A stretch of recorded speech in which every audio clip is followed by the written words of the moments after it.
जब इतने मुल्क चाह रहे हैं तो यूके अकेला कुछ नहीं कर सकता है। देखिए यूके ऑलरेडी डेवलप था, इंडिया ने अपने आप को डेवलप किया है, सीखना है हमने, जो कर लिया। अब देखिए यूके उससे आगे बढ़ नहीं रहा, जो उसने किया वो उसी पे स्टे है। इंडिया आगे रोज ब रोज बढ़ रहा है, अब दुनिया देखती है कि रोज क्या नया से नया आ रहा है। तो इस चीज़ में इंडिया, इस वजह से उनको एक टच मिला हुआ है कि इंडिया रोज रोज अपने एक्सपेरिमेंट कुछ ना कुछ कर रहा है। आईटी में कर रहा है, कुछ गाड़ियों में कर रहा है, कुछ इंफ्रास्ट्रक्चर में कर रहा है, कुछ उनका जो है डेवलपमेंट का वो बड़ा तगड़ा है, इंफ्रास्ट्रक्चर है वो बहुत तगड़ा।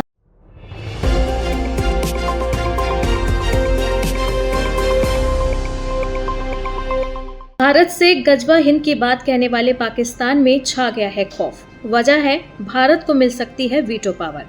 अवाम का कहना है कि इंडिया डिजर्विंग है, बस नाजायज फायदा ना उठाए, यानी वीटो मिलने पर पाकिस्तान को उठाकर भारत ना ले जाए। ये नया खौफ आया है पाकिस्तान में। पाकिस्तानी पब्लिक रिएक्शन की कुछ क्लिप्स दिखाएंगे आपको, जिनमें हो तो भारत की तारीफ रही है, लेकिन चेहरों पर खौफ साफ दिख रहा है। बहुत बड़ी खबर निकलकर सामने आई है कि यूनाइटेड नेशन सिक्योरिटी काउंसिल के एक्स प्रेसिडेंट का कहना है कि यूके को अपनी परमानेंट सीट छोड़ देनी चाहिए यूनाइटेड नेशन सिक्योरिटी काउंसिल की, और ये जो ओहदा है ये अब इंडिया डिजर्व करता है। ऑलरेडी हम देखें तो इंडिया दुनिया की 5वीं बड़ी इकॉनमी बन गया है। इंडिया का स्टेटस कहां से कहां पहुंच गया। अगर India United nation security council का परमानेंट मेंबर बन जाता है तो इससे पाकिस्तान को कितना फ़ायदा और नुकसान होने के चांसेस हैं। देखिए पाकिस्तान को फ़ायदा होगा या नुकसान होगा ये तो जब बनेंगे तब पता चलेगा। अब मेन मुद्दा ये है कि उनको बनाया क्यों जा रहा है, उसकी रीज़न क्या है।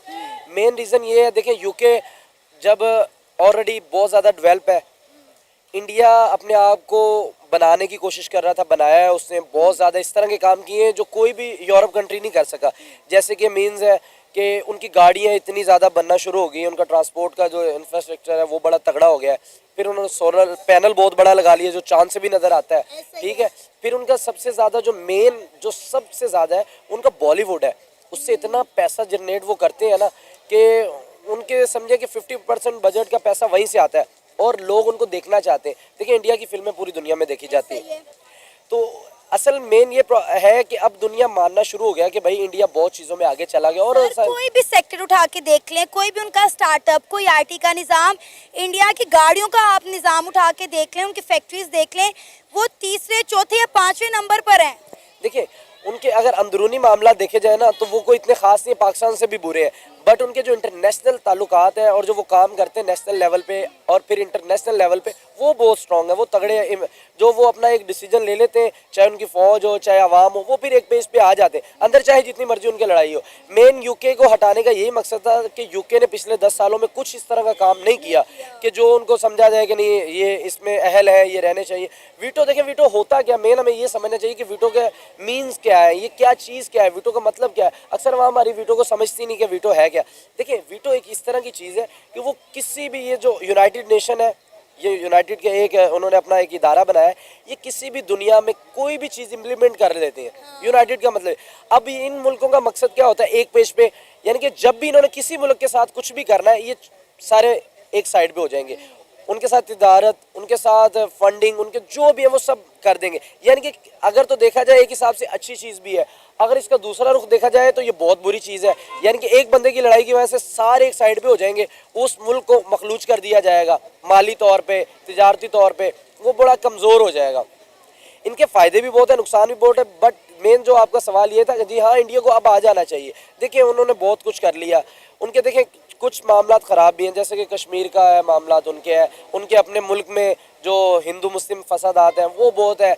ये एक ये हमें एज ए मुस्लिम हमें बड़े इरिटेट करते हैं ये वाक़यात, बट ये इंटरनेशनल लेवल पे कुछ ही नहीं समझा जाता इन चीज़ों को। इंडिया डिजर्व करता है अब, जी डिज़र्व करता है, लेकिन मैं आपको जो मेन बात बता रहा हूँ कि हम इन चीज़ों को सोच के as a Pakistani, as a Muslim हम नहीं उनको हम ये चीज़ें हजम नहीं कर पा रहे कि वो क्यों बनेंगे।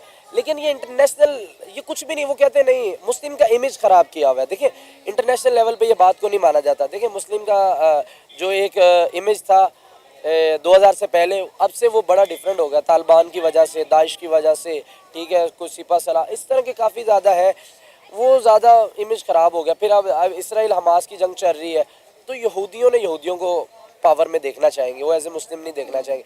बट अगर हम इंसानियत और मुल्क की बात करें तो इंडिया बहुत ज़्यादा आगे चला गया। सर इंडिया का पहले ही आप स्टेटस देखें, अगर India United nation security council का परमानेंट मेंबर बन जाता है, इंडिया के पास वीटो पावर आ जाती है, तो इंडिया का स्टेटस क्या देख रहे हैं आप?